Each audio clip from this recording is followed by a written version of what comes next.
Signore e signori, stiamo iniziando la nostra discesa a Roma. Ehi! Scusi. ¿No te gusta bailar, eh? No, me da vergüenza. ¿Te va? ¿Te va? Ay, ¿eh? ¿Me estás escuchando? Papá, que llego tarde. Voy. ¿Compras tú el vino para la cena? ¿Qué tal en Roma? Porque últimamente estás que no sé dónde estás. Me da mucha envidia, la verdad. Verlos así, ¿no? Tan enamorados. No como nosotros, ¿quieres decir? Cuidado ahí.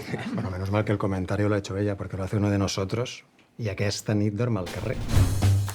Que yo lo entienda, no tienes un amante. No. A mí me gustaba mucho el juego del amor. ¿Dijo el juego del amor? Eva. Quiero presentarte a alguien. No me parece que sea un buen momento. Uy, ¿por qué no? Pues porque estamos en un funeral. ¿Qué? ¿Necesitáis algo? Sí, un poquito de solidaridad con las veteranas. Te quería preguntar por unas hormonas. ¿Qué hormonas? Las hormonas del amor. Si me las puedes recetar como las vitaminas. I que sola també es pot estar molt bé. Súper.